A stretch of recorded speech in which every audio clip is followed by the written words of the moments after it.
নমস্কার বন্ধুরা, কেমন আছো তোমরা? আশা করছি ভালো আছো, আমিও ভালো আছি।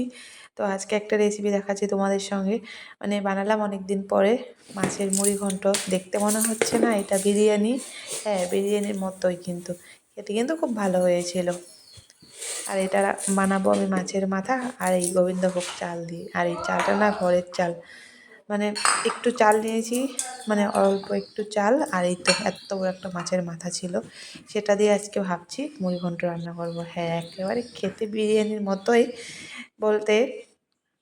তার জন্য মশলা আদা রসুন আর একটু কাঁচা লঙ্কা আর জিরে একটু শুকনো খোলায় ভেজে নিয়েছি, আর একটু গরম মশলা। ব্যাস, এটুকু আমি পেস্ট করে নেব এখন।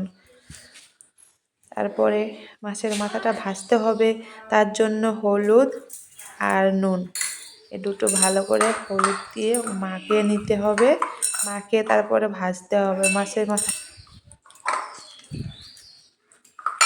এটা ভালো করে মাখিয়ে নিচ্ছিলাম, এদিকে মাছ মাখানো কমপ্লিট।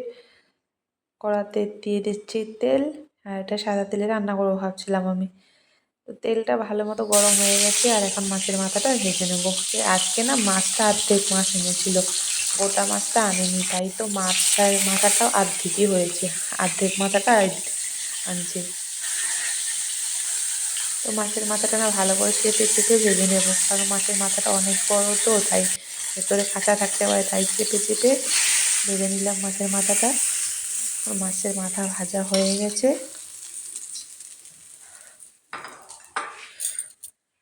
আর এখানে ফোড়ন দিচ্ছিলাম আমি একটু গরম মশলা আর দুটো শুকনো লঙ্কা, ব্যাস।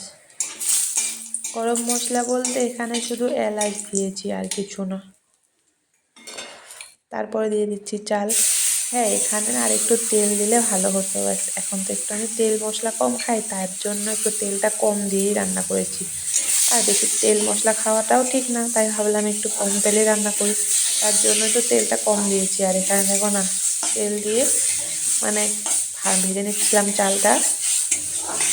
এটা একদম তেল চপচপে হলেই খেতে বেশি ভালো লাগে, কিছু করার নেই। কম তেলে যেহেতু রান্না করবো ভাবছি, তাই চালটা ভালো মতো ভাজা হয়ে গেছে, বেশি ঝরঝরে হয়ে গেছে না চাল। শুকনো লঙ্কাটা কি সুন্দর লাল লাল হয়েছে, কালো কালো হয়ে গেছে, লাল কালো হয়ে গেছে, এত সুন্দর হয়েছে। আর এখানে যে মশলাটা পেস্ট করে রেখেছিলাম, লঙ্কা জিরে আদা রসুন পেস্ট, সেটা দিয়ে দিচ্ছি। আর এগুলো তো আমি কাঁচা দিয়েছি, এখন চালের সঙ্গে ভালো করে ভেজে নেব। তারপর ভালো করে ভেজে নেওয়ার পর তারপর এখানে দিয়ে দিচ্ছিলাম হলুদ। হলুদটা দিয়ে ভালো করে ভাজতে হবে। এখন ভালো করে কষাতে হবে, যেহেতু আদা রসুন কাঁচা লঙ্কাটা একদমই কাঁচা, তার জন্য কাঁচা গন্ধটা না আছে, তার জন্য ভালো করে চালটা ভেজে নিতে হবে।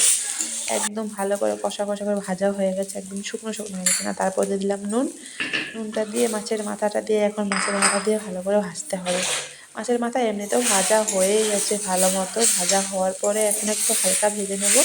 হালকা নাড়িয়ে চাড়িয়ে নিয়ে কি সুন্দর ভাজা হয়ে গেছে, সুন্দর হয়ে গেছে না। মশলা কষানো কমপ্লিটলি প্রায়, মশলা কষানো।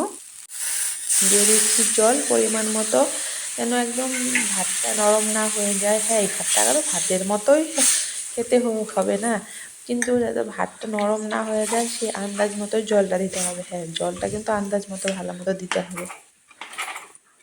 আর এখানে না কি সুন্দর একদম কম জল দিয়েছি, কম জল দিয়ে আঁচ কমিয়ে রান্না করবো এটা। এখন ঢাকনা দিয়ে ঢেকে দাও।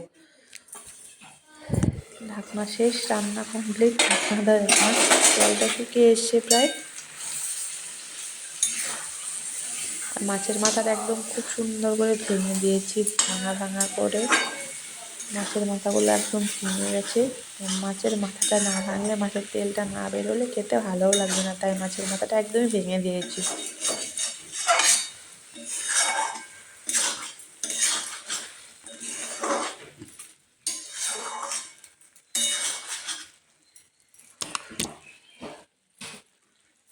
একদম জলটা শুকিয়ে গেছে না, এটাকে তেল চপচপে হতো, খেতে তো ভালোই লাগতো, এটাও মন্দ হয়নি, খেতে ভালোই হয়েছে। আর তেলটা শুধু একটু কম, ব্যাস। এদিকে দেখো না, নামিয়ে নিচ্ছিলাম। দেখতে কি মনে হচ্ছে, বিরিয়ানি না খিচুড়ি নাকি মুড়ি ঘন্ট? যাই হোক, যাই মনে হোক না কেন, এটা তো বানিয়েছি আমি মুড়ি ঘন্টই। কি দেখে লোভ লাগছে না? খেতে কিন্তু দারুণ হয়েছিল। হ্যাঁ, নামিয়ে নিলাম আমি মুড়িঘণ্ট, তারপর ইচ্ছে মতো সাজিয়ে, নিজের পছন্দ মতো সাজিয়ে নাও। আমি এখানে টমেটো, শসা, লেবু এগুলো দিয়ে ভালো করে সাজিয়ে নিলাম। আর দেখতে কি সুন্দর হয়েছিল! দেখতে যেমন সুন্দর হয়েছে, খেতেও কিন্তু সুস্বাদু হয়েছে, অনেক টেস্টি।